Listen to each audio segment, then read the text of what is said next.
Really my pleasure to introduce the panel that you are about to see on Detroit's new era of collaboration. So this was a panel that the mayor of the city of Detroit requested be put together.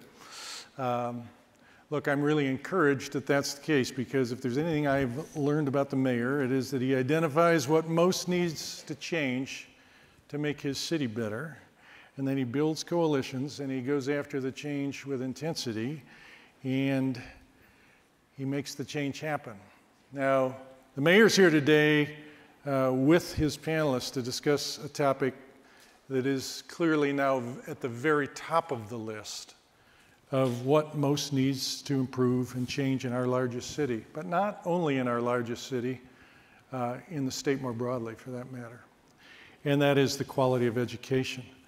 But I have to tell you, it gives me great comfort that the mayor has his eyes trained on this. And, because after improving our city on so many other fronts, I have learned that when he trains his eyes on things and puts his will against things, those things ultimately yield and the change will happen. And I'm confident that'll be the case here. But as the mayor has reminded me, he's here not as an education expert, but as somebody who cares deeply about this issue, but he is bringing along with him a series of panelists who know an awful lot about the educational arena.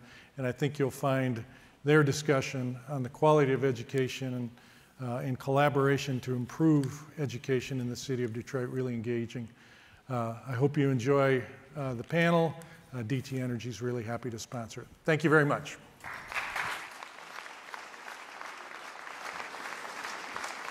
Ladies and gentlemen, please welcome the mayor of the city of Detroit, Mike Duggan.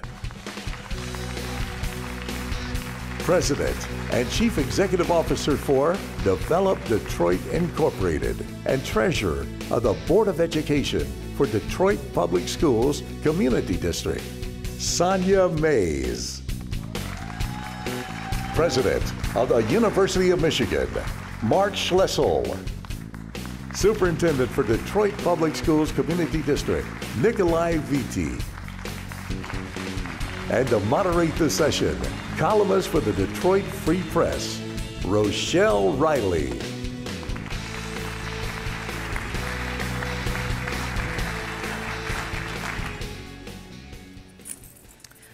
Hello, ladies and gentlemen. We're very interested and very excited and eager to get started. I want to encourage you to tweet using the hashtag MPC18, and welcome to the most important session of the Mackinac Conference. I would like us to get started right away, and I don't want to go down the litany of problems because we've been talking about them. I wrote about them right before the conference opened. There are a couple of things that I didn't mention. That's as of 2014, 1 in 14 kids in Detroit are victims of crime, so a lot of them grow up in toxic shock. We know the problems with the schools. We know the problems that you, Dr. Vitti, have been faced with. So my first question is, if you were given a blank check from this community of business leaders to fix the schools, what's the first thing, the most important thing that you'd have to do? Oh, I was waiting for a good question. Are you still waiting, or did you like that one? No. I just didn't know what direction you were going to go in. So I would say a number of different things. So let me take them one by one. One, to accelerate teacher salaries, to be in a sustainable way, not a one-time infusion, but in a sustainable long-term way, so that teachers in Detroit are paid the highest throughout the state, and I would say the country. And I would say that's not only for current teachers, but the next generation of teachers, so that it's a profession that people will take on regardless of other opportunities in other fields, because that creates the continuity and consistency that children need year after year from kindergarten to 12th grade. And I think higher accelerated salaries also creates a more competitive process to become a teacher. which then recruits the best and the brightest long term. And then the second area of focus would be to go deeper with serving the whole child. So to attack the issues of poverty. Through the K-12 system, to offer stronger and broader wraparound services related to mental health, healthcare, nutrition, childcare, and early learning. So that you are not only focusing in K-12 on literacy, math, science, and social studies, but you're also addressing the issues that prevent children from focusing on education on a day-to-day basis, but doing it through the school system because that's where children are every day. And then you're allowing them to focus on why they come to school every day, which is to receive a high-level education. That makes perfect sense. And since this is a collaborative team, Sonia, you've got that same blank check. What did he leave out? Yeah, I would ask the business community in that big check to focus it on the physical state of our buildings. I think Dr. Vitti covered well the intents around educating the child. He's put together a phenomenally qualified and experienced educational team, but this school district exists in an environment where we have several decades of poorly maintained buildings, deferred maintenance, and tons of vacant buildings for which there's no clear purpose. And I don't know that I can overstate how much of a hurdle that has become in consistently educating and providing a safe environment for our students. I mean, just this week, for anyone who's been following, we had to close schools 3 days. Every day that we've been here on the island, they've not been in school in Detroit. Yes, because it was the weather was too hot, and many of our schools lack air conditioning. And so, if you just kind of think about the random disruption that causes, and you multiply it out across a whole school system, that's what I would ask to check for. I often tell Dr. Vitti this. I feel bad for his team because they have such enormous challenges in front of them with the basic educational mandate of the students, but they're also asked to be like, superior managers of property and buildings in an environment that is like no other across the country. And it's not their core competency. It shouldn't be. And I do think it's a place where the broader community can really step up and collaborate and help solve some of the problems we have with our buildings.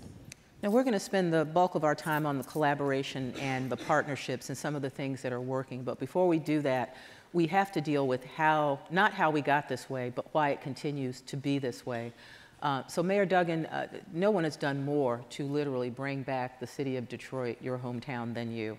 And this is a community statewide that created a grand bargain to save the city, to save the art and the DIA. So why can't we save the children in the Detroit schools? Yeah, I mean, we know the history. We had 10 years of a state-appointed emergency manager. During that time, we lost half of the enrollment in the Detroit public schools. They eliminated career technical education, eliminated art, eliminated music, talked about cutting deficits, and all that happened was children continued to leave. And I've been so impressed. I mean, Dr. Vitti has now been on the job exactly 1 year. Sonia and the elected school board have been in place less than a year and a half. But we should not just think about this as Detroit when you say, how did this happen? This isn't just Detroit. What's happening in education right now, and these are cold things to say, but if you look at the National Assessment of Educational Progress for white students in the state of Michigan, 4th grade math and reading level, in 2013, we were 14th in the country. Last year, 46th in the country. Now, if you had sat down in 2013 and said, how can I sabotage Michigan's future and get them to drop from 14 to 46, I'm not sure you could have accomplished it. And yet it was being accomplished at a time when Lansing cut the personal income tax because we needed to pay less, cut business tax, cut personal property tax. Some of it was partisan, a lot of it was bipartisan. But you think about in our own lives, if a spouse loses a job, you get your hours cut back at work, the last thing you cut off are your kids' soccer or dance. You sacrifice first yourself and you preserve your kids. Somehow in this state, we have cut funding for our children's education year after year while taking tax cuts along the way. And so I think we need to think about this not just in terms of Detroit, but at what point do we as a state say we have an obligation that our children have better opportunity for us, not less opportunity? And I think that's something we all have to address.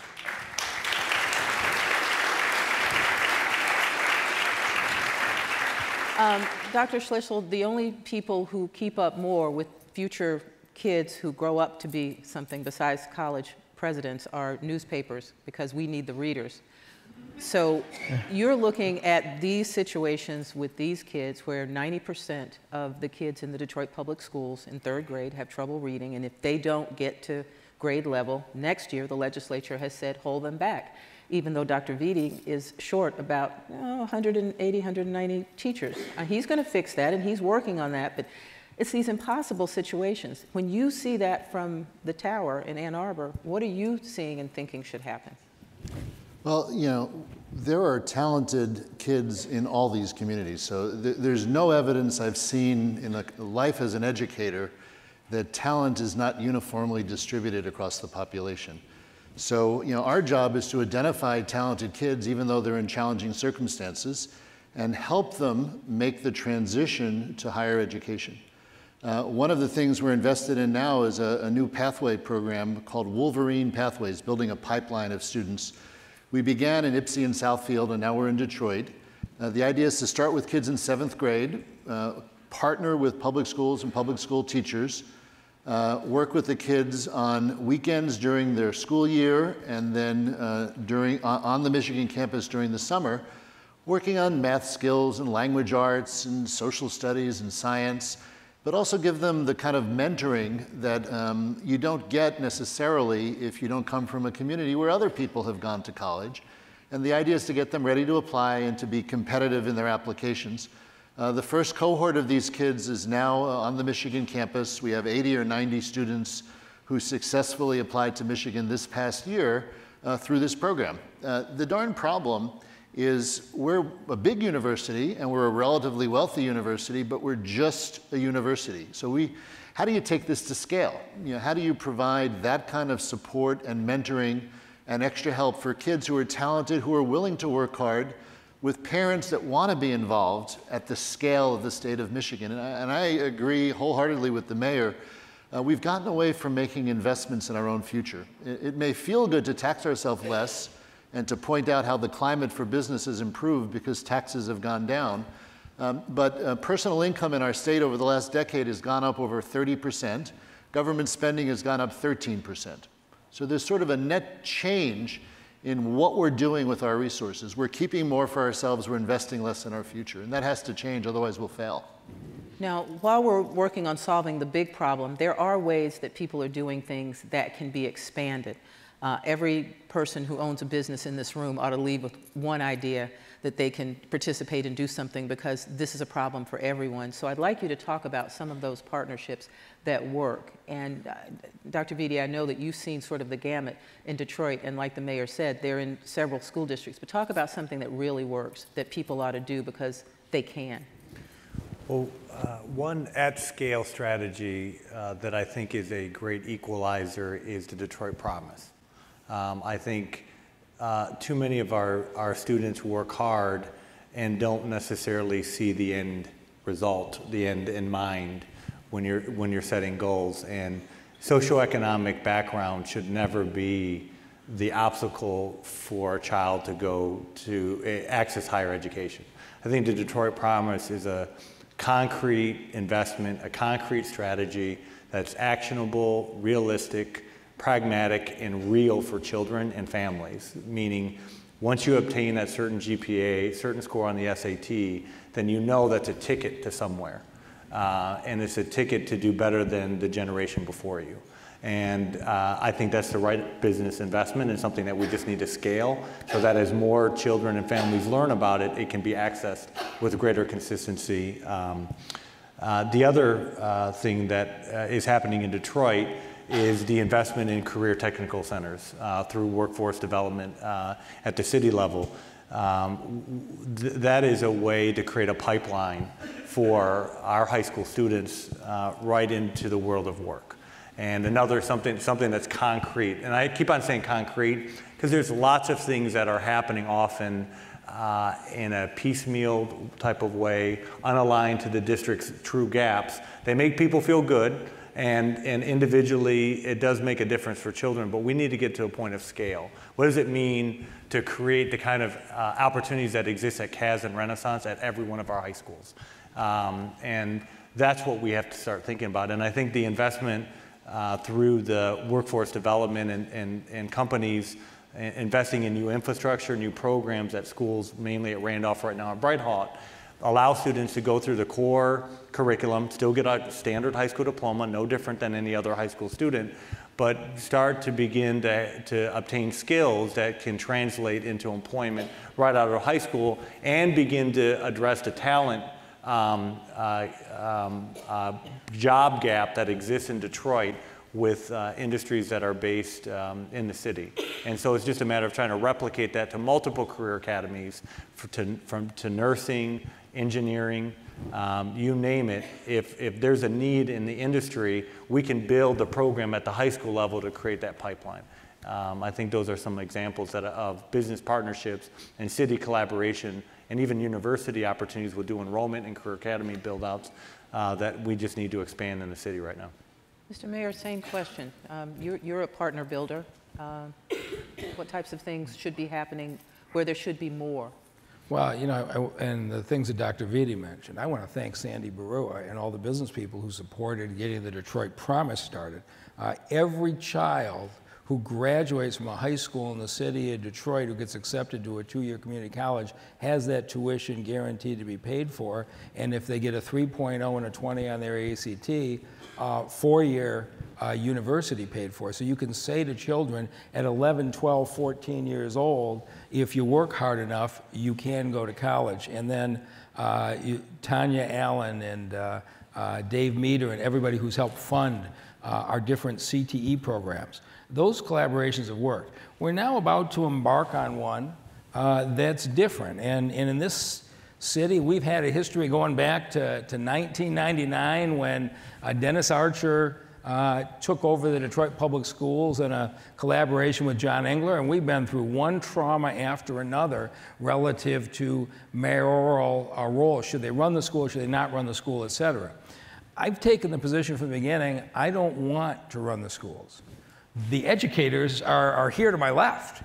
What I want to do is find a way to facilitate the educators doing their jobs. And I am really pleased at what we're about to roll out in Northwest Detroit, where we have gotten the charters and Dr. Vitti and his team together in a room to say this.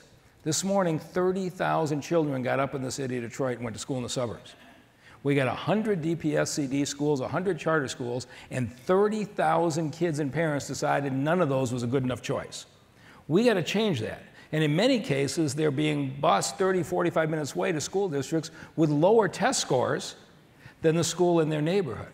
And so you're going to see us roll out with 4 charter schools and 6 DPS-CD schools on a loop in Northwest Detroit that if you live in that neighborhood, you can go to your closest school and the bus will take you to any one of the 10 schools on that loop. We'll make choice available to everybody, whether you have a car or not. And for those parents who get off work at 5 o'clock and their child gets out of school at 3 o'clock, and you're worried about what happens in those 2 hours, we're going to run quality after-school programs at the Northwest Activity Center in the middle of the loop. And we have a vision that I expect to be in place this September, that your child will walk up to the closest school, take a bus maybe 3 schools over to have that school that you want that's got drama or math or whatever specialty. They'll swipe off the bus when they get off, and the parent will get a text. Your child's at school. After school, they'll swipe on the bus, the parent will get a text, they'll get to the Northwest Activity Center, and the parent will say, your child's at your after-school program. And at 5 o'clock when that child gets on the bus, the parent will get the text, your son or daughter is on their way back to their main school. What would happen if the entire community came together and embraced the children with those kinds of school choices, those kinds of after-school choices, and DPSCD and the charters work together? And so my role is to facilitate the cooperation and then get the children safely to the schools and let the educators do their jobs. And we're very excited about the prospects of this. That sounds good to me.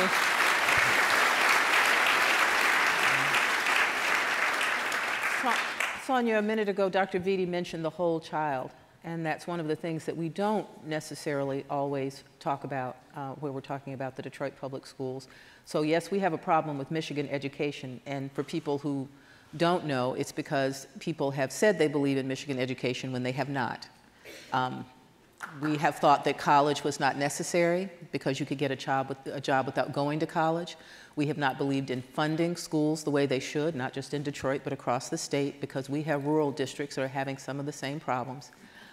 So let's talk about the other things that kids need. We're talking about kids who have all kinds of issues beyond, you know, having to learn, wanting to learn. Something Dr. Vitti said in a panel yesterday, where he invited everyone in this room and everyone on this island to go into any preschool in the country and look at these children and see how eager they are to learn and where they are and then what we do to them over time.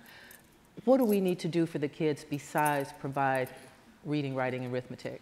Yeah, so I spend a lot of time, I don't spend nearly as much time as Dr. Vitti on the more tactical aspects of the school system. I actually spend a lot of time thinking about, at a really high level, what we can do to inspire more people in Detroit to really, truly care about our students, right? So it is really easy for me to care about these kids. When I look at these kids, I see myself. I see someone who grew up on 7 Mile in Detroit, who went to a public school, who was able to show up in high school for college application day, and the University of Michigan had a table, Michigan State, and ultimately, you know, I was able to take that public education and go to our flagship public university. So I see hope, I see opportunity, I see beauty in our kids, and it's really easy for me to see that. And I spend a lot of time thinking about, like, how do we figure out how to inspire more people to look at our children and see that promise in them? And one of the parallels that I often draw is, you know, as a school system, we need to sort of get to where the broader city and its revitalization conversation is. If you talk to anybody who has come newly into Detroit, one of the first things they tell you about is they tell you their story of Detroit. And usually it's something like, my grandfather lived in Northwest Detroit, he went to Detroit Mumford, you know, they'll explain that they moved away. But what they're really doing when they do that is they're putting themselves in this narrative of what's happening in Detroit. They're putting themselves right in the center of the vision of what's going on, and they're saying, you know, I belong here, and here are all the reasons. And that makes it so much easier for that person to then go and do the little things that you have to do to support what's going on more broadly. Mayor Duggan has run a phenomenal administration in the last 4 years, but that's not enough, right? You need the people who are going to invest. You need the people who are going to create jobs. You need the people who are going to say, you know what, I'm just going to go support that new restaurant, right? That's what I'm going to do. That's my contribution. And so I spend a lot of time thinking about, like, what does that look like? How do you bring the schools into that vision so people are also inserting themselves into the narrative of why the schools matter as much as what's going on with Detroit revitalization? So let's talk about race.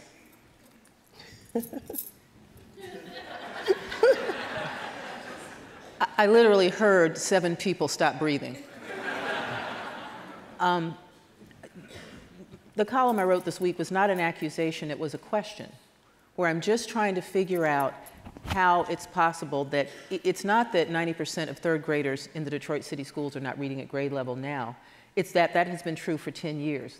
It's not that the NAEP scores are low this year, it's that the NAEP scores are low every year.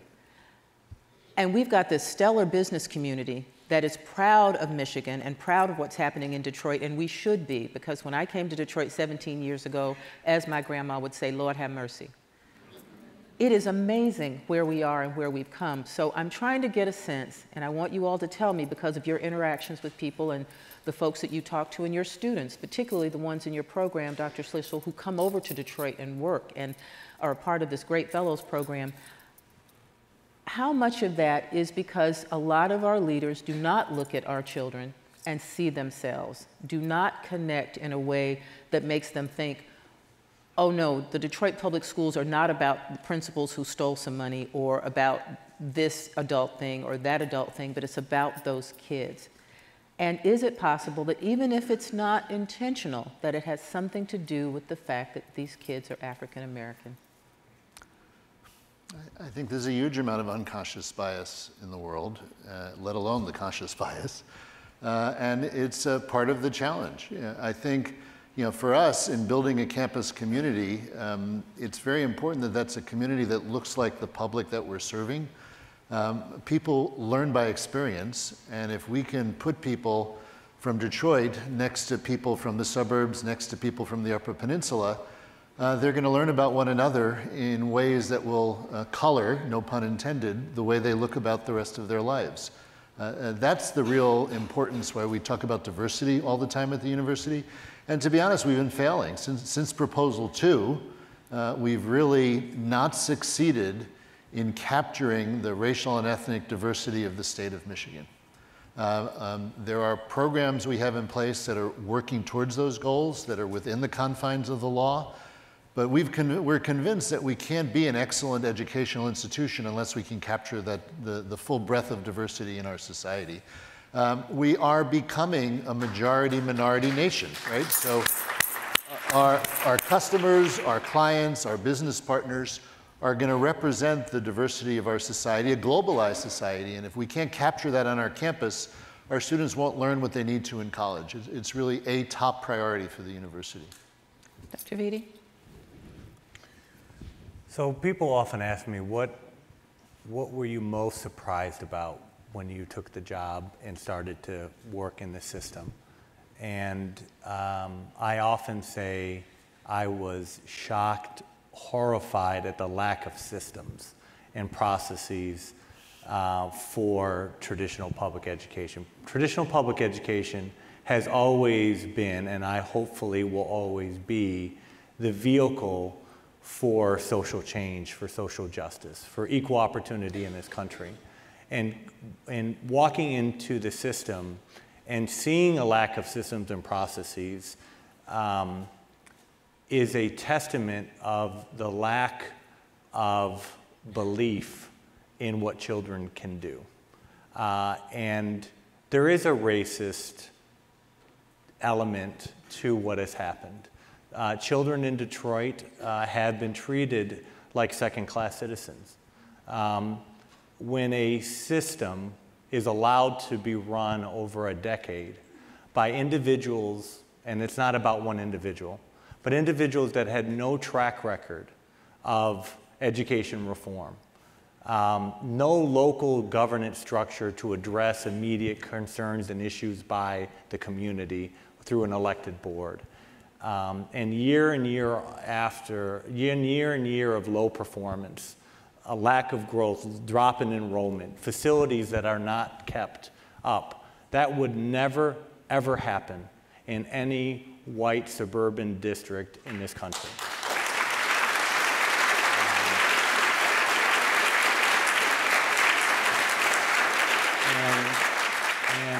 And that is a testament of race. Because this country would not allow that. And we see signs of that in Flint, and we saw signs of that in New Orleans after the flood. I mean, we have multiple examples of this. And there is oftentimes very strong rhetoric about equal opportunity and public education. It's time to actually support it financially, but even with the right policy, even when we talk about we need accountability, But I often say to people, when you inject the accountability, what are you doing for support? Because for best practices, for every unit of accountability, there has to be a corresponding unit of support. And for schools that are deeply struggling, basically because of poverty, there needs to be extra degrees of support. And that's what we haven't figured out. So often there's a conversation in the state of Michigan, and even throughout the country, that, well, we need more accountability. Well, we need more accountability, but you also need more support, because where does accountability move to? More choice. We've seen choice in Michigan. We've seen choice without guardrails. That hasn't worked. So that's not the solution after you hold people accountable.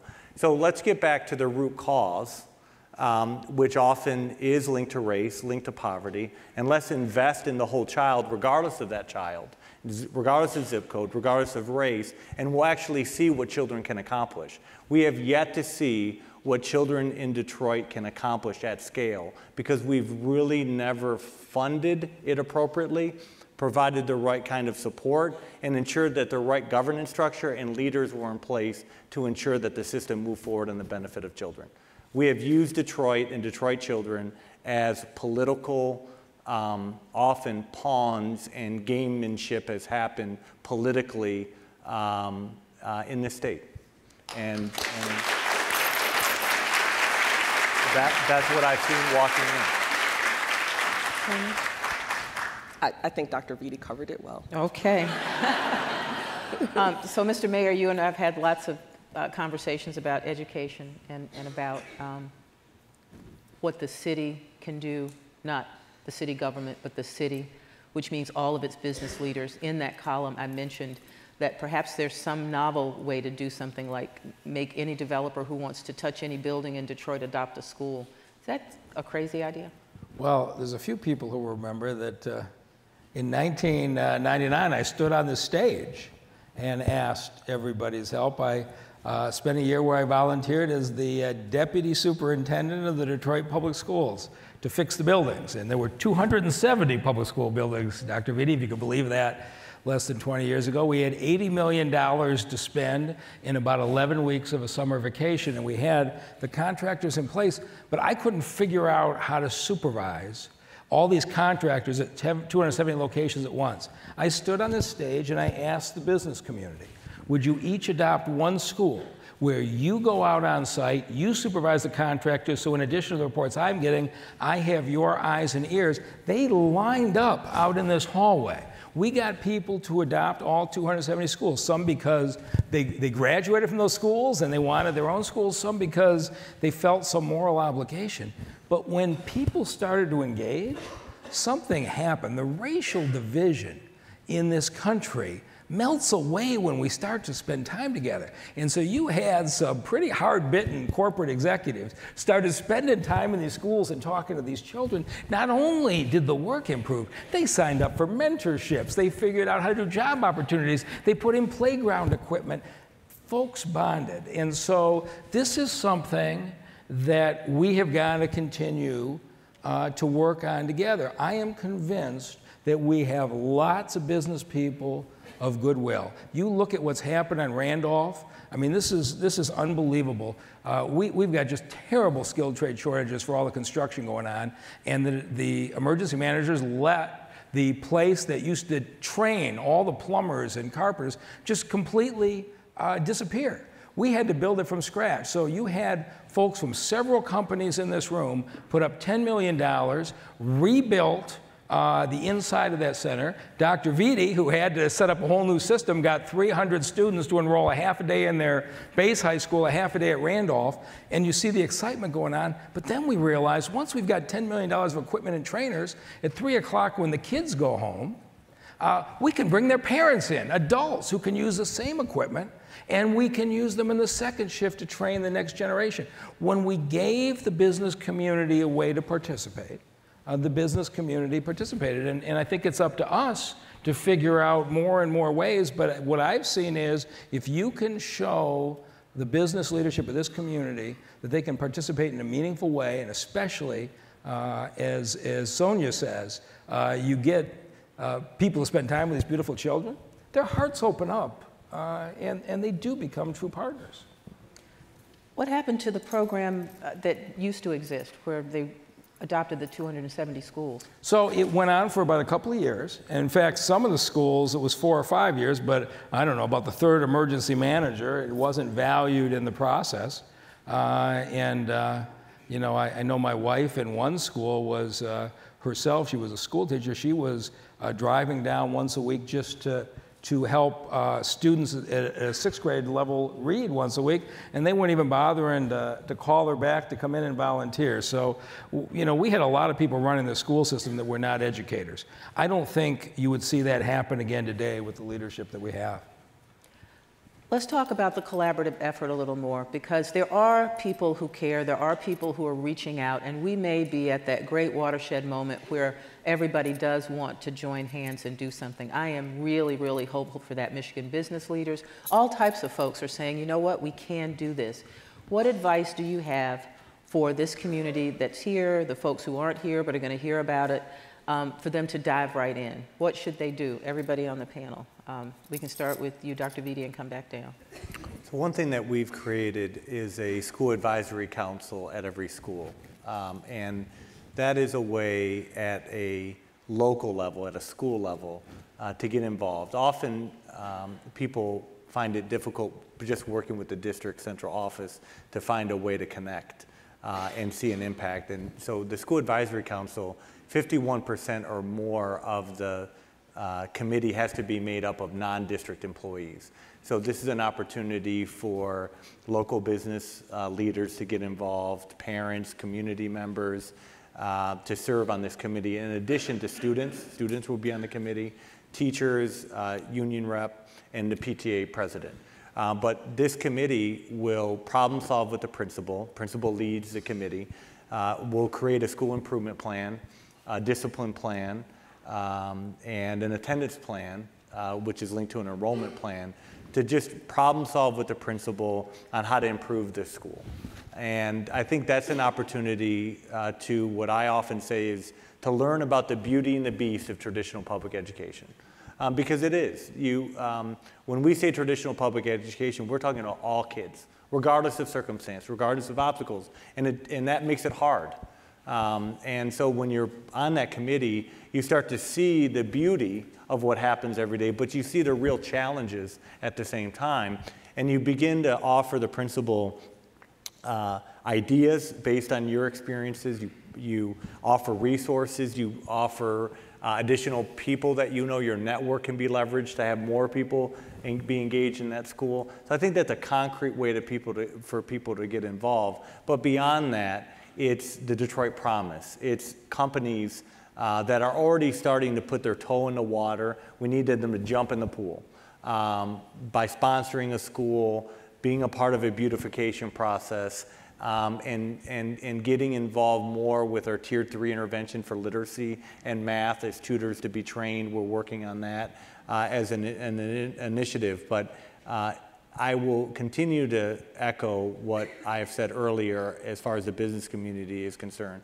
Our children need internships. They need externships.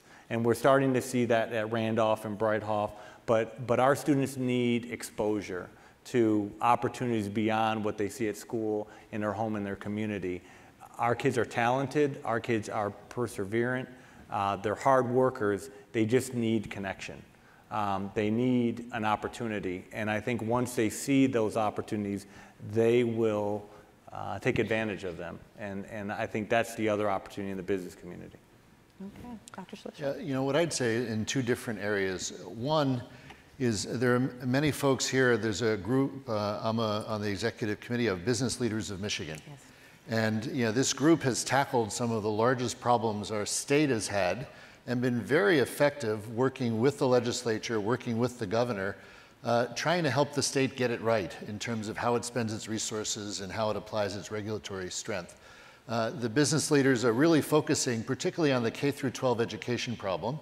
And behind the scenes, I'm sure many of you are involved in putting together a coalition that will now support a whole platform of changes in the same kind of consistent way they've done when they've been successful with infrastructure and pensions and good governance efforts. So the business community is going to take this on, and they'll do it the same way that they've been successful with other economic issues, because it's a part of our economic future.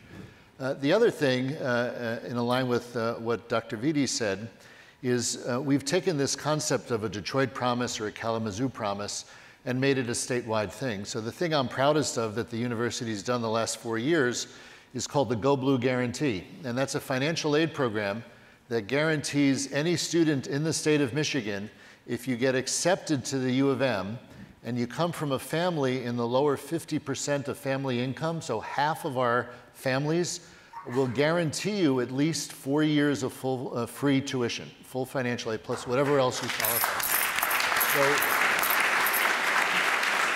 the beauty of that isn't, to help the kid who's sitting at his table trying to apply to college. It's to take the 7th grader who's sitting at the dinner table with mom and dad, and they see this kid has a spark to them. They actually like to read. They like to do math problems. They want to go on an education, and mom and dad are terrified. How on earth are they going to pay what seems like a daunting amount of money? And to be able to tell that family, you take care of your kid, have him do well at school, and we'll all chip in and help pay for his or her education. And that's something that many people in this room have helped with through philanthropy. That's the only way we can do it. Sonia? I think I'd add a measure of patience. And so what do I mean by that? DPSCD is an organization that is having to reteach itself how to do things. So it's spent the last 20 plus years building up, to Dr. Vidi's point, systems and processes that are really in response to having to do less with more, response to contraction, response to disinvestment. And we're trying to build a new organization now. And it takes time to change those systems, that way of thinking. Dr. Vidi moves extremely fast and has done a phenomenal job in the last year of putting in place that sort of cultural shift that you need to start thinking about things from the prism of collaboration and from growth, and from being able to be able to aim higher. But it will oftentimes not feel like it's moving as quickly enough. And for people in this room, business leaders who are accustomed to things moving with a snap of your fingers, I think just a measure of patience and understanding that the leadership at this district wants collaboration. We are teaching ourselves to be really good at collaboration. We have a really healthy dose of optimism about what's possible if we all can work together. But it, at times, may move a little more slowly than I think people may like. So just a dose of patience as we continue to figure things out. Mr. Mayor? You want to know what you can do? Go to the governor's debate. And we need to talk about the politics of this country and this state. Did you see the AAA poll that came out this week? 89% of the people in Michigan think the roads are bad. 62% are not willing to pay anything for them. Okay? That's where we've gotten to as a country. Like, we have no responsibility to pay the bills. We're running $1 trillion deficit nationally at a time of economic prosperity and shoving the bills down to the next generation. America has never done that before. And I'm going to say this again. Detroit may be here on the achievement scores, but I tell you what, the rest of the state school districts over the last 14 years have been going like that. And if you go and look for an honest answer. If you've got somebody up there saying, I'm going to cut the personal income tax to put an extra $50 a year in your pocket, say, okay, well, while you do that, what are we doing about the children? Does somebody have the honesty to say, here's what we got to do to invest? And it isn't strictly money. There's got to be accountability out of the schools at the same time.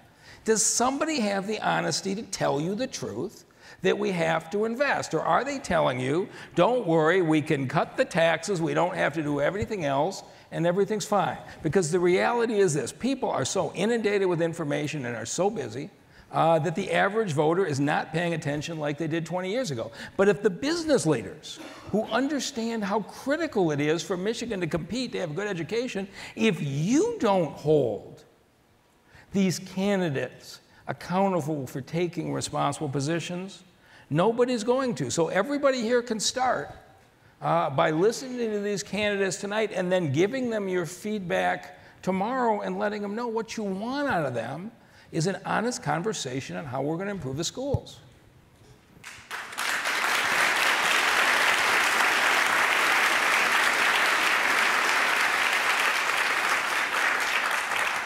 So we covered partnerships, we covered the past, present, and future. I'm going to ask you to do something unusual. I said I wouldn't hurt you, and it won't hurt. I just want you to take 20 seconds each. You're an 8-year-old third grader in the Detroit Public Schools, and this is your business community. And I want each of you to tell them what you need them to know and what you want from them. But you're an 8-year-old third grader. Sonia? Oh. I would have to go first. I'll go back to the answer that I led with. Help us fix the schools. Help this 8th grader know that I get up every day and go to a school that is safe, secure, doesn't have a leaking roof, doesn't have leaded water at the water fountain in the faucet. Dr. Slickle? I'm thinking back to when I was in 8th grade, 3rd grade. That's Third grade? A long time ago. Not long. But from my perspective, I would have wanted to be able to go with them to work and see what they do, and really be inspired by the different types of opportunities that are out there. Because what do I know? I'm just a 3rd grader. Targeted at this room. At this room. They're right there. You talk to them. I would say, if I'm a 3rd grader, the average 3rd grader in Detroit, what I say to you is, I want the same thing that your child wants. Yes. That's absolutely true.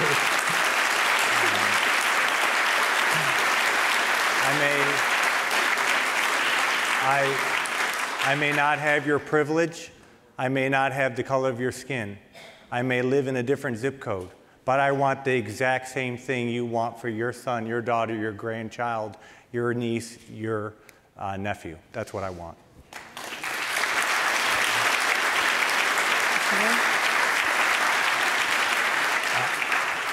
This is a great superintendent. It was perfectly said.